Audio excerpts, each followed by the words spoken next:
యుద్ధ భయాలు. కీవ్లో అమెరికా మరికొన్ని దేశాల రాయబార కార్యాలయాలు మూసేసిరట. యాంటీ పర్సనల్ మైన్స్ వినియోగానికి ఉక్రెయిన్కు అనుమతి ఇవ్వనున్న అగ్రరాజ్యం. అంటే ఇంకా పర్మిషన్స్ ఇస్తున్నదట. మొన్ననేమో లాంగ్ మిస్సైల్స్ని ప్రయోగించడానికి అనుమతి ఇచ్చింది. ఒక 5-6 ఆ మిస్సైల్స్ని ప్రయోగించారు. ఇప్పుడు ఏకంగా ఈ యాంటీ పర్సనల్ మైన్స్ వినియోగానికి ఉక్రెయిన్కి అనుమతిస్తున్నారట. రష్యాకు మరిన్ని ఉత్తర కొరియా ఆయుధాలు పోతున్నాయట. మరి ఇది ఏ దిశగా ముందుకెళ్తుంది?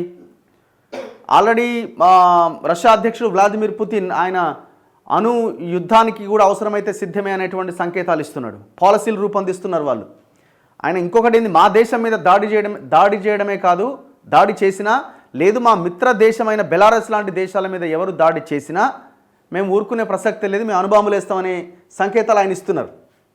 ఇది ప్రపంచ యుద్ధం దిశగా ముందుకెళ్తుందన్న ఒక చర్చ ఆల్రెడీ స్టార్ట్ చేసిరు. ఇగో ఉక్రెయిన్ రష్యా యుద్ధం ఏ క్షణంలో ఎటు తిరుగుతుందో అన్న భయాందోళనలు ప్రపంచవ్యాప్తంగా నెలకొన్నాయి. ఇప్పటి వరకు కీవ్ పైన పరిమిత యుద్ధానికే కట్టుబడ్డ రష్యా అణ్వాయుధాలు సహా రకరకాల అస్త్రశస్త్రాలు సిద్ధం చేసుకుంటూ భీకర పోరుకు సిద్ధమవుతున్నట్లు తాజా పరిణామాలు తేటతెల్లం చేస్తున్నాయి. ఈ క్రమంలో రష్యా ఖచ్చితంగా దాడి చేస్తుందనే అంచనాతో కీవ్లోని తమ రాయబార కార్యాలయాన్ని అమెరికా తాత్కాలికంగా మూసేసింది. స్పెయిన్, ఇటలీ, గ్రీస్ దేశాలు కూడా అగ్రరాజ్యం బాటనే పట్టాయి. మరోవైపు రష్యాను ధీటుగా ఢీకొనేందుకు ఉక్రెయిన్కు ఆయుధపరంగా మరింత బలోపేతం దిశగా ఆ దేశానికి తాము అందించిన యాంటీ పర్సనల్ మైన్స్ను వినియోగించుకునేందుకు అనుమతించాలి అని అమెరికా భావిస్తోంది. ఇప్పటికే దీర్ఘ శ్రేణి క్షిపణులను రష్యా భూభాగంపై ప్రయోగించేందుకు బైడెన్ యంత్రాంగం అనుమతించింది. ఇదిలా ఉండగా రష్యాకు సైనిక సహకారం అందిస్తున్న ఉత్తర కొరియా తాజాగా తమ దేశం నుంచి భారీగా ఆయుధాలను మాస్కోకు పంపించింది. మరోవైపు ఉక్రెయిన్తో యుద్ధ పరిష్కారానికి బ్రిక్స్ దేశాలు సమర్థత కలిగి ఉన్నాయంటూ భారత్లోని రష్యా రాయబారి వ్యాఖ్యానించడం విశేషం. సురక్షిత ప్రాంతాల్లో తలదాచుకోండి. ఉక్రెయిన్ రాజధాని కీవ్లోని తమ రాయబార కార్యాలయాన్ని తాత్కాలికంగా మూసేస్తున్నట్లు అమెరికా పేర్కొన్నది.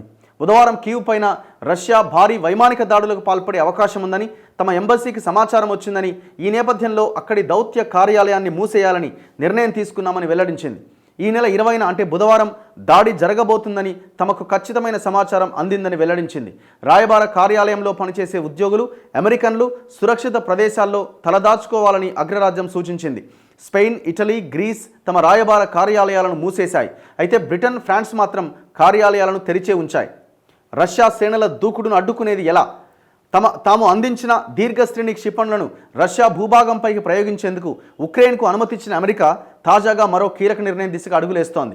ఇప్పటివరకు కీవ్ ఎన్నిసార్లు విజ్ఞప్తి చేసినా అనుమతించని యాంటీ పర్సనల్ మైన్స్ వినియోగానికి పచ్చజెండా ఊపాలని భావిస్తోంది. త్వరలోనే ఈ అనుమతులు రావచ్చని అమెరికా రక్షణ మంత్రి లాయిడ్ ఆస్టిన్ బుధవారం వెల్లడించారు. రష్యా దూకుడుగా ముందుకొస్తున్న ఉక్రెయిన్ తూర్పు ప్రాంతాల్లో ఈ యాంటీ పర్సనల్ మైన్స్ను వినియోగించబోతున్నారు. ఈ ప్రాంతంలో రష్యా స్థిరంగా ముందుకు సాగుతూ ఉండడంతో దానికి అడ్డుకట్ట వేసేందుకు ఈ నిర్ణయం తీసుకున్నారు. ఇగో ఈ ఉత్తర కొరియానేమో ఉక్రెయిన్కి తుపాకులు పంపిస్తుందట. 170 mm తుపాకులు మాస్కోకి. ఉక్రెయిన్తో యుద్ధం చేస్తున్న రష్యాకు ఉత్తర కొరియా మరిన్ని ఫిరంగి వ్యవస్థలను సరఫరా చేసిందని దక్షిణ కొరియా గూఢచార సంస్థ బుధవారం వెల్లడించింది. రష్యాకు 170 mm స్వయంచోదక తుపాకులను, 240 mm బహుళ రాకెట్ ప్రయోగ వ్యవస్థలను ఉత్తర కొరియా అందజేసింది. వీటిని ఉపయోగించడం పైన రష్యా సైనికులకు శిక్షణ ఇవ్వడానికి ఆ దేశ సైనికులు సైతం అక్కడికి వెళ్లారు. మొత్తంగా 11,000 మంది ఉత్తర కొరియా సైనికులను రష్యాలోని కర్స్క్ రీజియన్లో మోహరించారు అని దక్షిణ కొరియా పార్లమెంట్లో జరిగిన రహస్య సమావేశంలో చట్టసభ సభ్యుడు లీ సియోంగ్ క్విన్ వెల్లడించారట. సో ఇది ఎటువైపు దారితీస్తుంది? అమెరికా వర్సెస్ రష్యాగా యుద్ధం మారితే అమెరికాకు సపోర్ట్ చేసే దేశాలు అండ్ రష్యాకు సపోర్ట్ చేసే దేశాలు ఏ రకంగా రియాక్ట్ అవుతాయి అన్నది చూడాలి. ఏదేమైనా యుద్ధాన్ని ఆపాల్సిన అవసరం అయితే కనబడతా ఉన్నది.